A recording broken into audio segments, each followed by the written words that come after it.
Work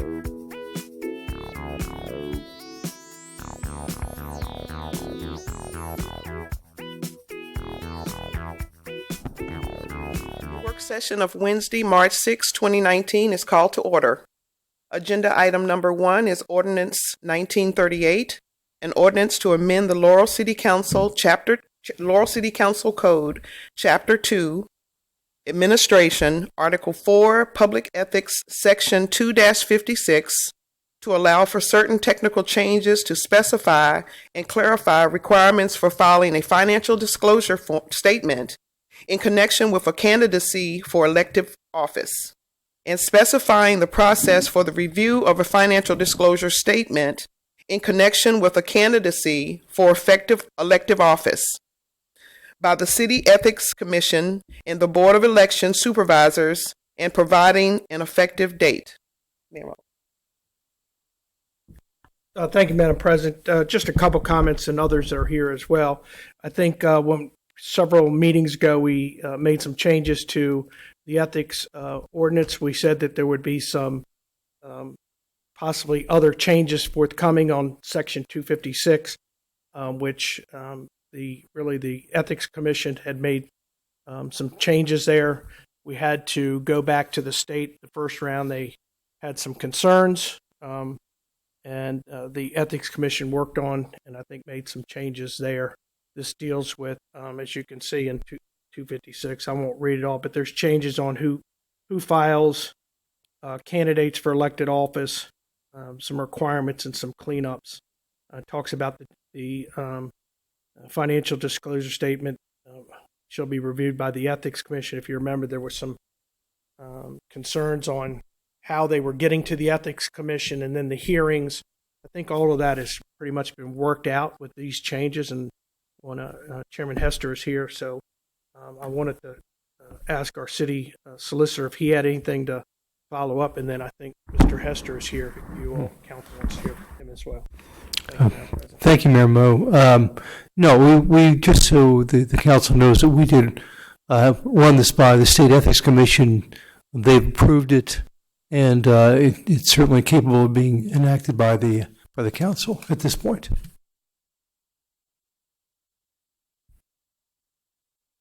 Mr. Hester, would you like to speak? Okay. Jim, I turned that.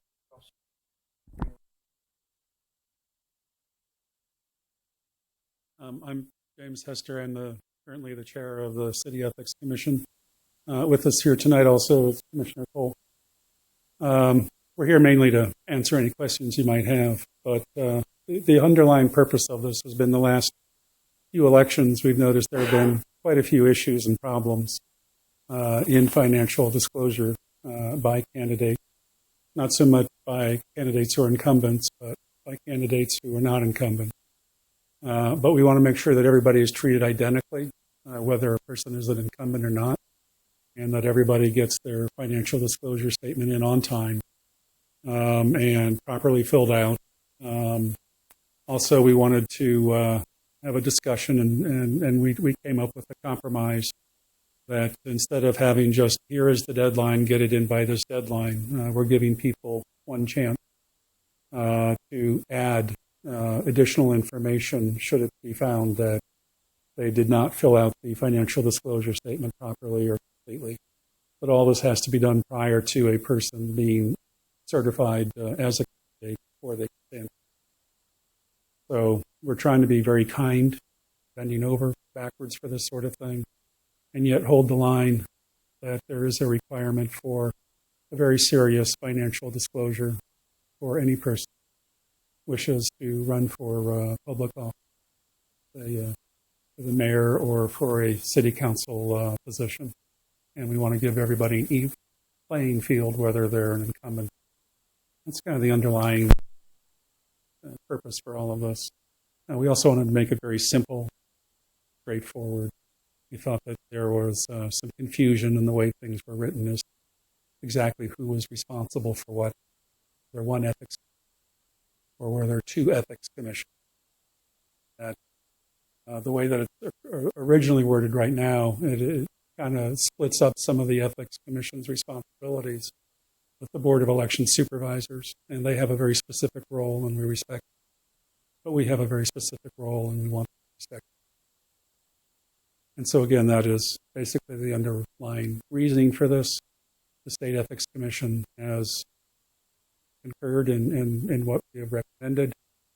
We hope that you'll be able to move forward with the edits as they've been proposed, Mayor, by the Ethics Commission. And we understand also that the Board of Elections has been involved in reviewing this, although I can't speak directly for them but I have had discussions with chairs. Anyway, I'm here, and Commissioner Cole is here. If you have any specific. I just, Madam Chair, just wanted to acknowledge the chairman while he's here. Thank them for their hard work. And Larry, I think it's fair to say Luann before she left the office, and now Sarah have been working on this and working with the commission. But I want to thank you all very much for the work you did. And hopefully this will move without any changes. If we make any changes, it's got to go back to the state for approval first. But Jim, thank you all very much for what you all have done and the hard work. Thank you, Madam Chair. Thank you. For the Commissioner, if I let me ask. Commissioner, I was looking at the public records section, line item F. They say retention requirements. Say the commissioner or the office designee shall retain financial disclosure statements for 4 years from the date of receipt. Okay, once the 4 years is up, where does the records go to? Is it shredded somewhere, or it goes to a file somewhere? Well, that's an administration function. I believe it got shredded, but maybe the mayor might be able to better respond. We're required under state law to have a records retention, and most, without looking at it, I'm pretty sure it's going to be that there will be shredded. Okay. But I'll double check that and confirm whatever's on our record retention.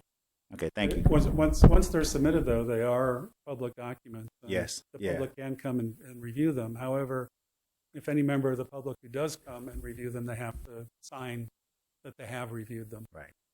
But they are available for any citizen of Laurel to come and read and make their own judgment. Another question for you. Once the 4 years is up, does it come down off a public record, or they still can individual can still come in and request that record? Well, if it's been shredded, there's I know it was, more yeah, record to read, because unless one wants to take the little bitty pieces. I know that part. Yeah. Okay. So most stuff is electronically anyway. So I know sometimes the records we had last year when I ran it was on file electronically. So I was wondering how that process would work as well. Financial disclosure statements. The mayor has already described what happens to those. Other things like records of hearings, or when we make a finding, someone asks for our advice. We do give that, and that does go on the internet site. So just basically we redact, take the person's name out or any identifier. But so people can see how the Ethics Commission views various requests to us for our advice. And so if someone were to come to us and say, nothing's wrong yet, but if I were to do this, would there be a problem with the ethics law, with the ethics? We would take a look at that. We would give them our advice. Say that would be put on the website, but fully redacted, so it wouldn't be able to identify the individual. But the general public or anybody else who are interested in learning how we think about applying the ordinance would be able to see just how we do it. And this is what's done at the state level. Thank you, sir. I have a question. Mr. Hester, I've gone through this protocol twice now, which I learned a lot about it, and there's still a lot more for me to learn. And sometimes what I feel is that because you're so knowledgeable about it, I consider you to be the expert that I know in it.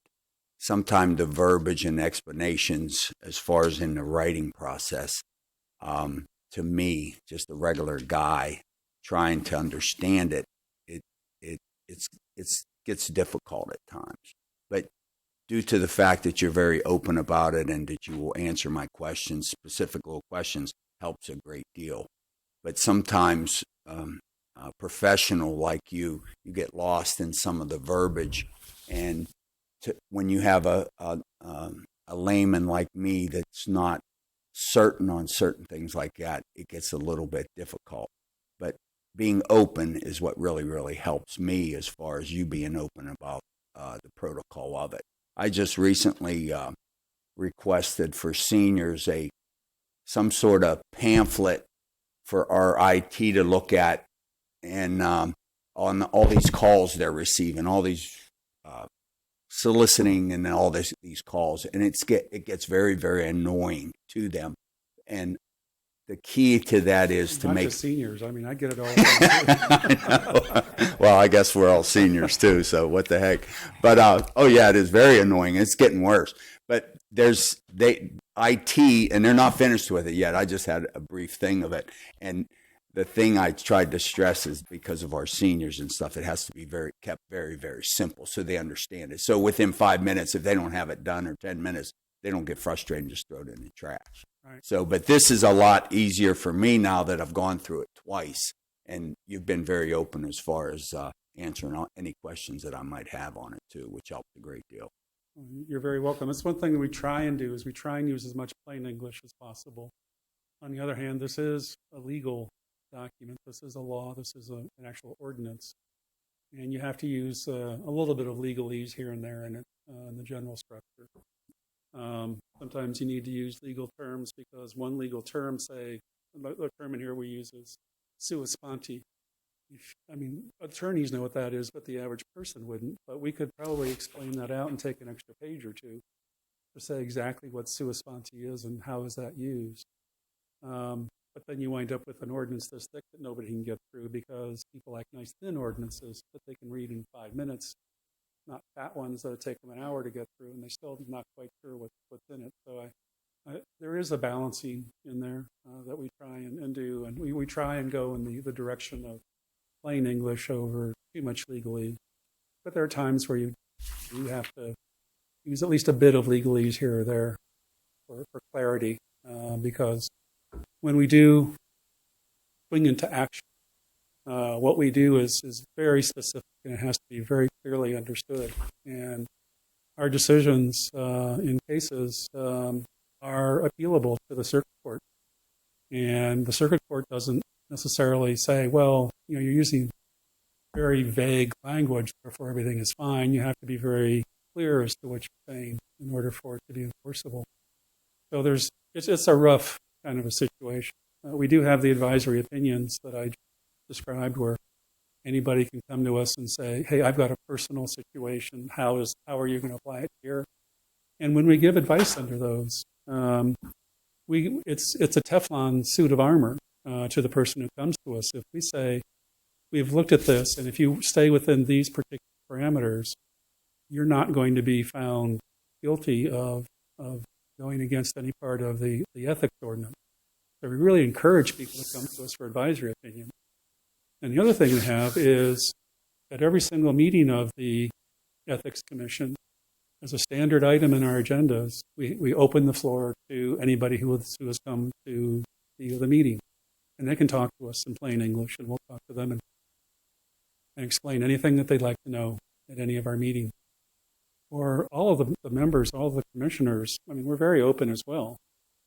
Just ask us, and we'll tell you what things mean. It doesn't have to be formally. I mean, if you just ask us informally, then it's not an official advisory opinion with the legal force of an advisory. But sometimes all you need is just a real quick answer. Hey, does this mean this, or does this mean that?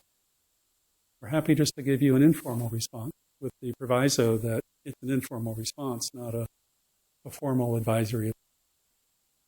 But come to us with 10 advisory opinions a month if you want. I mean, we'll look at each and every one of them. Okay.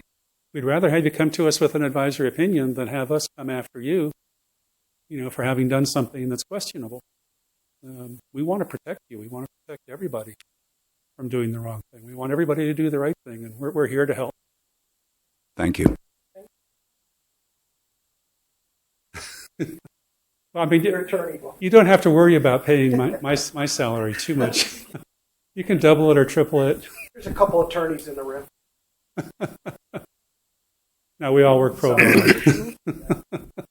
Thank you for being here tonight. Certainly. Councilman Les, do you have any questions? Yeah, I'm just, I view Mr. Hester's role and the commission's role of keeping us out of trouble. I mean, I was around when they started all this in the state because of some real problems they were having. I know Mr. Hester is familiar with OGE 450. You and I both have to fill those out for the federal government, a little more extensive than this. And I look at the Office of Government Ethics in the federal government also of keeping people out of trouble. They try. So I think it's commendable. Mr. Hester said a little bit earlier that they're going to give a little bit extra if we need to resolve an issue. Okay, that's important. It's important for people to know it's not an I gotcha situation. It's, geez, we're deficient here. We need to correct this. So I think that's important. I look at this, the ethics legislation around the state. It's constantly evolving. As Mr. Hester said, we're cleaning up some issues we found last election cycle. And I'm sure there'll be more changes in the future when I'm gone. Mr. Hester will still be here in his commission. But again, I want to thank Mr. Hester and the other commissioners for doing a commendable job. Thank you, Valerie. Thank you. If we're all in agreement, introduction and first public hearing at the Mayor and City Council meeting on Monday, March 11th at 7 p.m. This will be on the agenda. Next item is ordinance number 1939, an ordinance to amend the general operating budget and capital improvement program of the Mayor and City Council of Laurel, Maryland for the fiscal year July 1st, 2018 through June 30th, 2019. Michelle, you have the floor. Thank you, Madam President. This is our second amendment to the FY19 budget. Excuse me. We're just picking up some transfers in the operating budget within the Department of Public Works. There was a transfer made between waste collection and recycling to purchase additional recycling toters, and a transfer in Parks and Recreation between the Laurel Municipal Pool and the administration section. And this was to administer a returning incentive payment to the summertime employees. And it's easier to have it in the 501 than the 510 because there are day camp counselors in 505 and there's lifeguards in 510 and 520 and 535. So those are those transfers. So it's a net change of 0 in the operating budget. The larger change is to the capital improvement program. This is on page 4. An additional $307,500 to the IT program. The description for which is on the first page in the whereases to convert the mobile data terminals for the police department so that they'll be compliant and compatible with using the county program. And Mr. Frost will get more into to the details of that, excuse me, when he presents his bid recommendation. These additional funds are coming from the public safety surcharge funds that we collect upon the payment for each residential building permit. And these funds are to be used for public safety purposes. So that's an overall increase to the CIP for $307,500. Thank you. I'll start with Councilman DeWalt. Do you have any questions? No question. Councilman Signor? No questions. Councilman Letts? I'm fine with this. If we're all in agreement, introduction and first public hearing at the Mayor and City Council meeting on Monday, March 11th at 7 p.m. Thank you. Resolution number 3-19, a resolution for the Mayor and City Council of Laurel for the purpose of providing healthy food options at city facilities and vending machines. Mayor Mo. Thank you, Madam President. I think, we discussed this several months ago when we were talking and you wanted to come up and make sure that the city was trying to make sure that our employees had good choices to make in our machines on our city property. So this really just deals with our city buildings where we have any vending machines. And we went in and they came up with some trans fats less than 5 grams, those types of things. I'm not an expert in that field. I know that you were interested in sponsoring this. We just put it at President across the administration. So we got some feedback from you all, but administration was fine. We appreciate you bringing this to our attention, and we would support this if the council wants to take action or add other things that they may have regarding this. Okay. But I want to make sure everyone understands this would pertain to our city buildings here around the city. Thank you. Thank you. I'll start with Councilman Les. Do you have any questions? Why don't you add my name with your name? This looks like my diet. Okay, we'll add All right, you. Thank you. I'm good with this. Councilman DeWalt, No questions. Councilman Signor. No questions.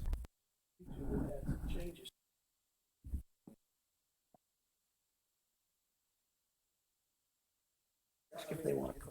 Okay. I mean, it's not one of those shakes you usually have. Yeah, man, I'm fine with it. Anything healthy, like Carl, anything? More I mean, I health know is you guys I'm good. monitor it. Yeah? Okay. So, sponsorship, who do you want us to change? Would you all like to co-sponsor Councilman DeWalt and Signor? The edit co-sponsors? Sure, I'll co-sponsor it. I concur.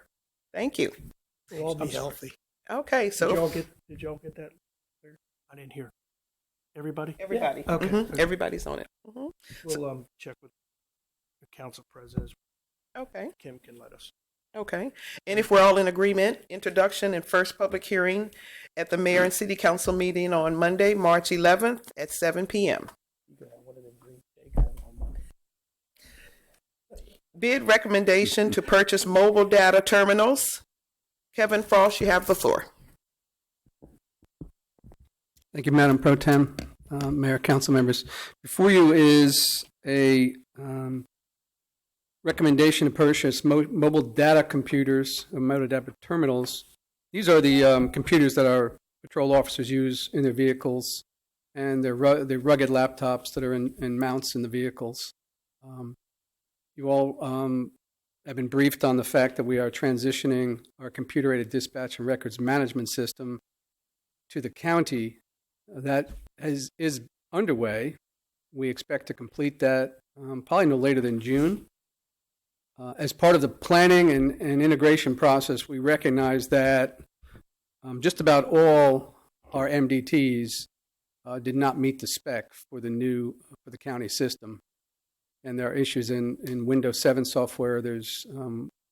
Our computers typically do not have GPS, although the last batch we bought did integrated GPS in the computer. So they'll have to have that. So what we are looking at is basically an entire rollout of all MDTs, and then we will put them on a 5 or 6 year, most likely a 5-year turnover. And we're getting away from what we typically do in the past, which is a 10 or 15 here, 10 or 15 there. And overall, I actually like the scenario of doing a rollout every 5 years. It has a lot of advantages in that we have a computer that is all the same model, same firmware, same BIOS, it's exactly the same. So in a cybersecurity response, we can repair or rebuild these computers very quickly. Right now we have almost 5 different models. They look the same, but they're essentially 5 different models. Michelle talked to you about an ordinance. The ordinance will have to pass by you, so this will come up in the second meeting for approval. We're going to use the State of Maryland Master Hardware Contract. So these are on the state contract. The vendor is USC Canterbury. It's a minority women-owned business in Prince George's County and Upper Marlboro. And you can see the cost is around $363,000. And that includes full warranty for the entire 5 years.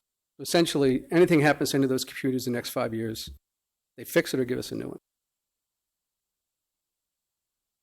Okay, thank you. Thank you. I'll start with Councilman Signor. Do you have any questions? I have no questions. Councilman DeWalt? Yes, I have a couple. So we're going to add 300 and I could get it right if I get it back up again. 300 and some thousand to the budget. Was this unforeseen when we did the budget last year as far as going to the county terminals? Yeah, so the budget last year was essentially submitted by staff and approved by you. It's submitted by staff in February and then in May. We did not actually make the decision to do this till probably September. And that was based on things that are happening in the county with most of the other departments. Everybody's joining this system, and for numerous reasons, which we've talked about in the past. So that's why this was not in the current year CIP. Okay, so our terminals are going to be exactly the same as the terminals used in Prince George's County, correct? Actually, we are buying the new terminals. The spec of the computer will be exactly the same. But the county, we are buying the model CF33, which is the brand new model. The county, for some reason, has decided to buy the old model, the CF31, which actually will be end of life in like 6 months. So I don't know. I talked to them. I don't know why they did that, but we're not going to do that. So our dispatchers, will they be trained? Will they have to be retrained on these new additions? And will they be trained similar to what the county dispatchers are? Yeah, so the dispatchers actually, these computers are used by the officers. So the officers will be trained by the county. There'll be a train-the-trainer. Officers will be picked, and they'll go to the county. They'll be trained there, and those people have been already picked, and they will be trained by the county, the 911 Center, Public Safety Technology Lab, and then they will come back, and they will train officers within our department. Okay, the dispatchers, do they need any additional training as far as this new software goes? The dispatchers will go down to the county 911 Center. The same facility our patrol officers will go, and they will be trained by Prince George's County dispatchers. I'm going to regress back to, I don't know, 10, maybe 15, I don't know how many years ago, but I put a recommendation in after hearing the head of Prince George's County dispatching. He put a presentation out in West Laurel, and they actually have an academy for their dispatchers. I believe it's 3 weeks long, and it gets you nationally certified with all over the nation. You're nationally certified as a dispatcher. And I brought that back to our agency at that time, and the chief then didn't want to do it because he was afraid that if we got them that type of training, that Prince George's County would steal our dispatchers away. But if we're going to this new system, I would like to maybe possibly reinvent our dispatchers getting that type of training in the fact that we are now utilizing basically the same type of equipment and things like that, and they will be nationally certified then, which is a huge liability thing as far as their training goes. Well, I think the deputy chief is here this evening, and I think I just said that so the deputy chief would hear it. So we'll see if that, because he was going to give us 2 positions back then for free. You know, I mean, we have to pay their salary, but the training of it was going to be totally free, and he would reserve 2 positions for us at the time. I just wanted to bring that to everybody's attention so that our dispatchers, and it's a liability too, if they're nationally trained in that type of training, it makes it better for everybody. Thank you. Councilman Les? Yeah, a couple of things. Kevin, I understand these are ruggedized. Is that correct? Yes, fully rugged. Okay. So if they're ripped out of the cars, we turn them off. Yes, Right? yes. Actually, we have and that is in the current the budget. You will see in a couple months. That's part of the package. There's a new software that we can turn them off, Right, and wipe them completely. right, remotely. We don't have to be where they are. Remote, yes. Just we take care. Okay, that's number one. Second thing is these will have GPS locators within the computer. In the computer. Now, I read something, and maybe it's incorrect, that the police packages for most automobiles now have GPS locators built into their software. Is that correct? No, I that's don't want to put you on the spot. no, that's not. I mean, a lot of departments are going that direction, and we had that discussion here. It adds another $1,000 to the cost of the Okay, vehicle. so we're not purchasing that at this point. We are not going in that direction. Okay, but the technical device, computer, that does have locator information available to us if somebody steals it, Yes. or if it's in the vehicle. Okay, and when we say that it's got a 5-year warranty, that's if somebody rips it out and drops it on the ground. We do have that coverage, yes. Okay, real good. Thank you, Valerie. Mhm. Are there any more questions? If we're all in agreement, the award of this bid recommendation will be at the mayor and city council meeting on Monday, March the 11th at 7 p.m. No, not the 11th. Madam President, Yes. Second meeting, we have to have the money in place. Okay. I apologize for that. We will have to do it at the second meeting, Okay. and we will adopt it we will award it after you adopt this Okay. ordinance. So you'll make that correction in the record. Okay. Is there any other items to come before the council? If there are none, this meeting is adjourned.